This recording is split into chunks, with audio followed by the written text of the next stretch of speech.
Welcome.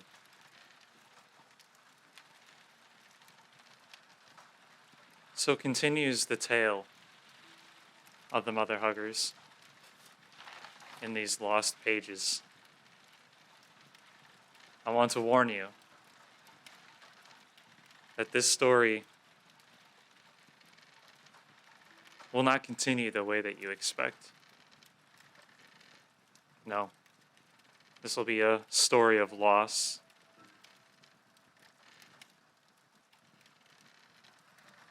of anger, heartbreak, and new beginnings. But one must always remember, these beginnings must come to an end.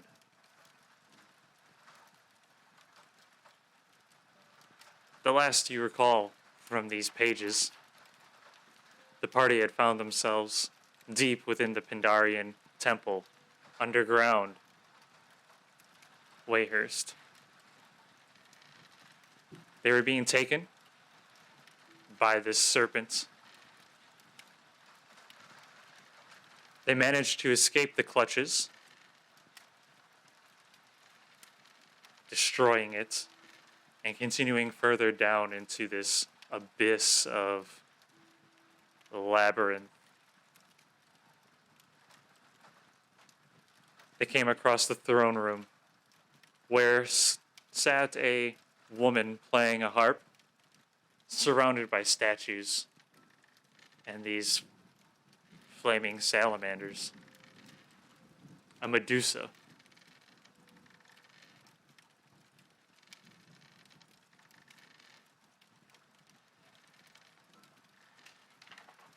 They had met others who were trapped down beneath this temple, to which their new friend Rocksticks left to get them to safety and potentially find more help. As they continued to find more and more of these snake people beneath the depths. But as they traveled, they found that this was also a tomb, where in a number of sarcophagi, the ancient Pandarian race was laid to rest. An inscription was read, "Here lays the weapon of Gratz, and we will eternally protect it." Even in death, this race kept that oath, as they would rise from the dead and attack the party. But that did not stop them.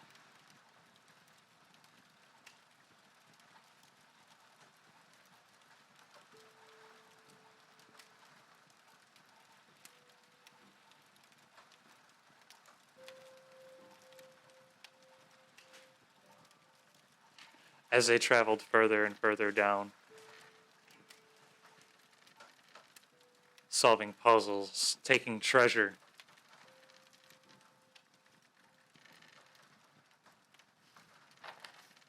they came across a room filled with water and balls of electricity.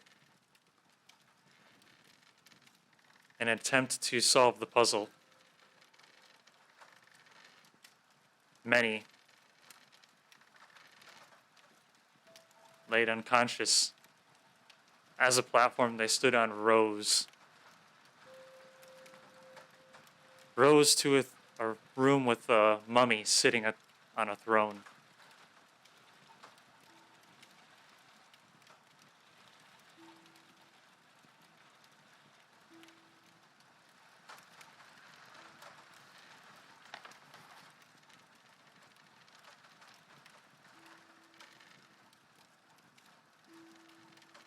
In there, a weapon was found.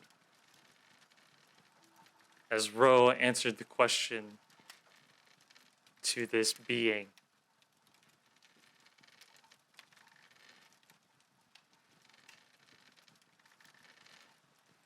and was given an axe, and bringing the rest of the party to life, they continued on.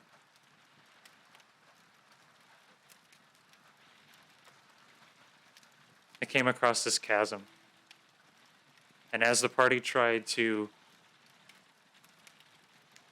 traverse over it, whether flying on their magic carpet or any other magical means they could find, this chasm would not let them. They feared to use this teleportation circle, as further inspection showed it was powered by evil, an ancient evil known as Vecna. Finding no other option, they used this as this circle transported them across this chasm, across plains, and leaving some on the other side without souls. A door stood in their way, a demon door. And as they opened it, they found what they were looking for, this great weapon of power, trapped in crystal.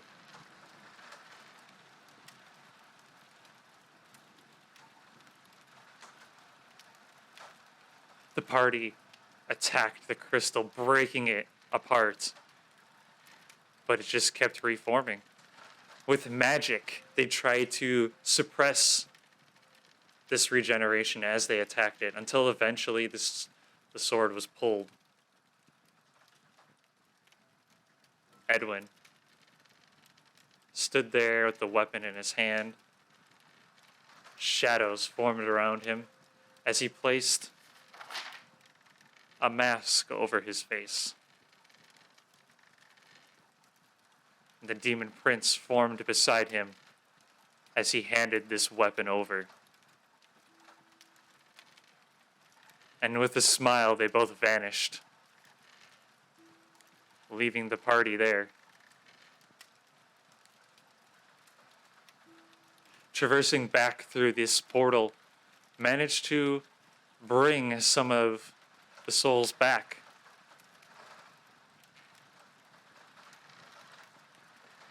Xanathar was left with a curse,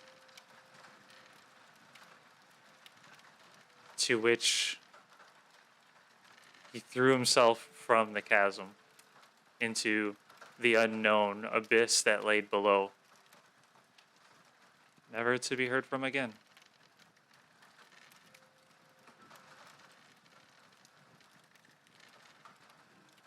The party returned to the other room and found that the mummy was a lich, and it attacked them. Freeing the lich from its binds, they destroyed its heart.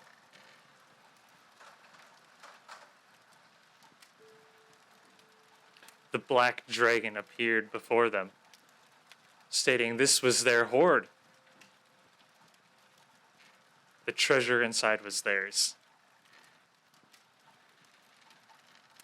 And if the treasure were to remain untouched, she would assist them in escaping this temple.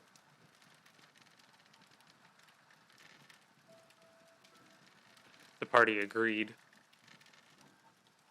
and they were saved and brought to the outside of Wayhurst. As they saw the smoke and shamble of what the giants had caused, feeling defeated, the party went back to the only thing that they knew, and that was their castle in the sky.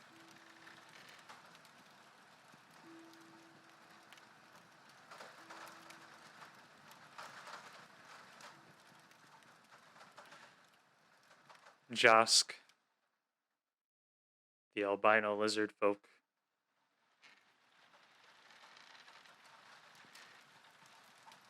had met his initiation as he fought against Dealer as he turned himself into a giant ape.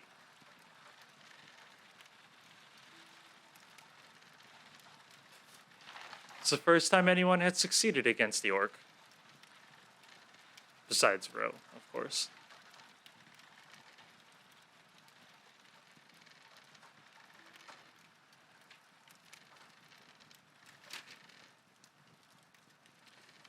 The next thing on their list was to help their friend Ro.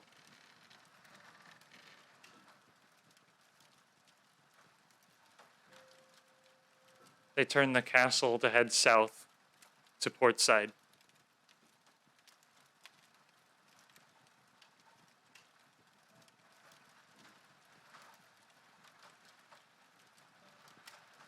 They traveled ahead of the castle,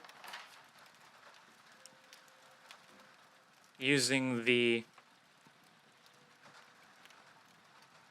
orb within the dining room, the mirror room, if you will.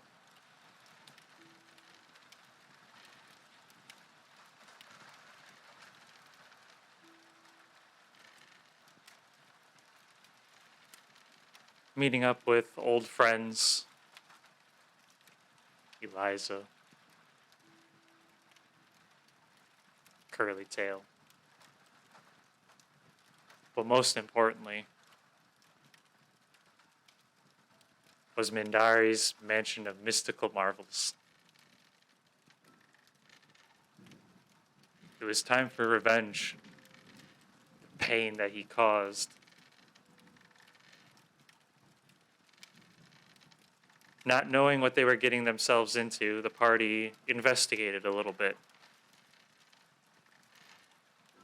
They watched the show once more.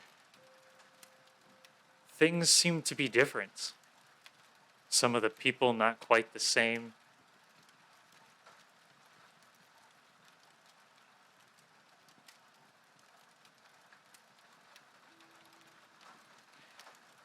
The party decided to take a more lawful approach and went to the magistrate to go for a warrant. They figured, with maybe the city on their side, anything that happened could be slightly overlooked. They were given permission to go and continue their investigation. However, they were to bring Mendarian alive. They agreed.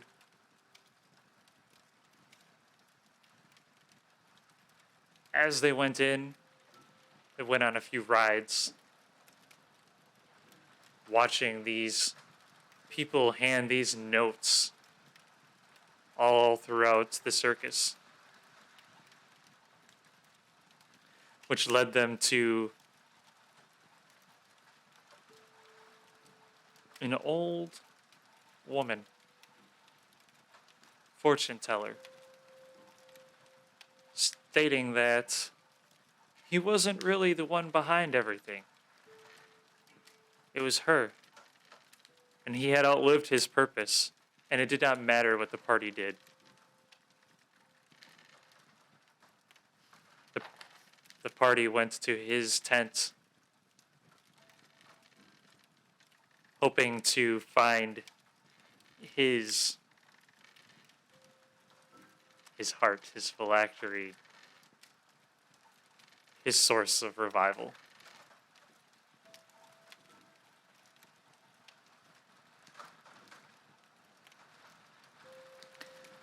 They found a box sealed with mud.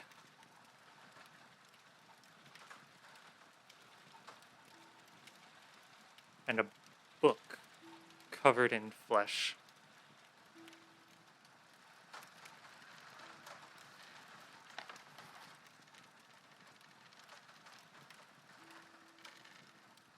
They destroyed the box. However, the book had a life of its own, as it took the shadows from everyone. And Mendari entered The next thing they knew, their vision turned black.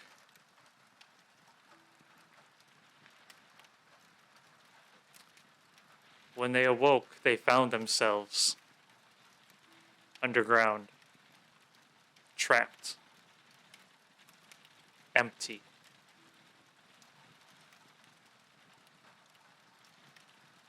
Pulling themselves out of the ground, they found themselves in the abyss.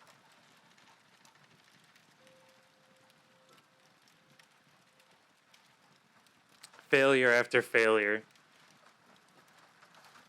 the mother huggers pressed on. They found a door in the abyss and entered through it. And they came across the shadow dragon. The shadow dragon was trapped in this book. And he agreed to give everyone their shadows back if they would help him escape. And he would help them by giving them the means to escape this place. Finding no other option, the mother huggers agreed.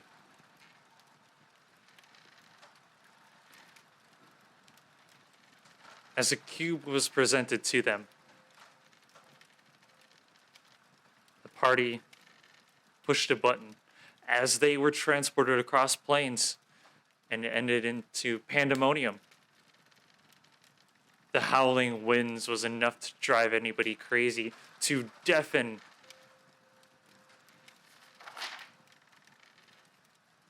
However, the party escaped by pushing another button, bringing them back to the material plane, but in a world unlike any other.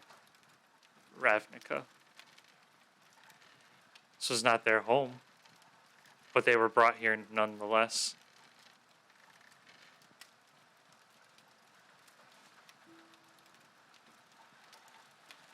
Finding new friends. They were told about this place and were told to go visit the angels, as the angels might be able to help them become one again.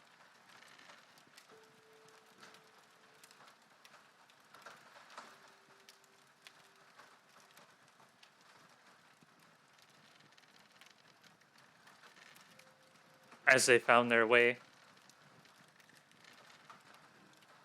they pleaded to the leader that they needed to destroy this evil book and be made whole once more. The party was re-given life, and with a spell, the book was destroyed, unleashing the shadow.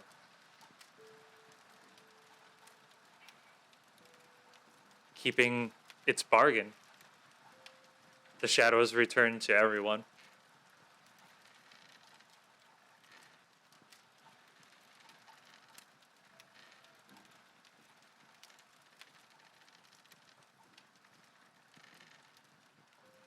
Without knowing where they were, the party continued to try and find a way home. They met a turtle named Paradigm,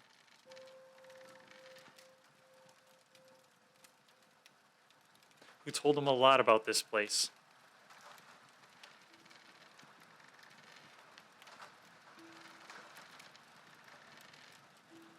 Trying to find more information, gain notoriety, and something to do, the party fought in a pit at a local inn against a bunch of hill gnomes. It took it a little too far, killing them all. However, they were all brought back to life. One reincarnated as a high elf. As they left, they were attacked by an arc-like phoenix sent by these gnomes.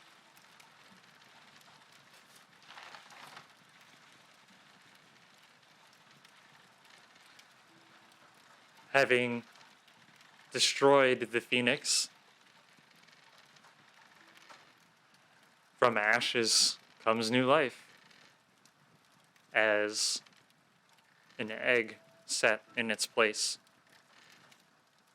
Not wanting this creature to suffer any more at the hands of these people, the party took the egg and regrouped at a place called the Crown and Septa.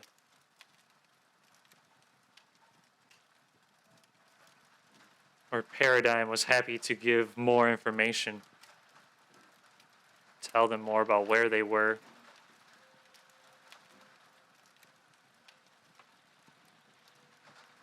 However, as I said before, that all beginnings must come to an end.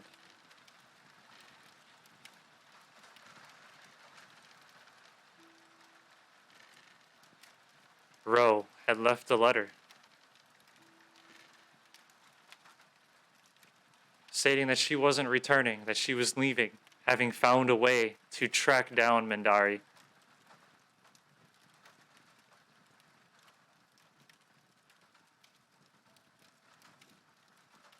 And that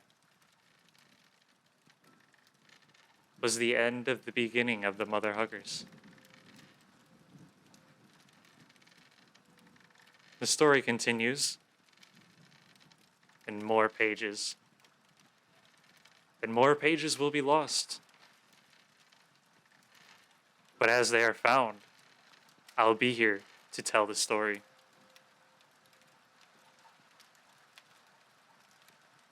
Enjoy.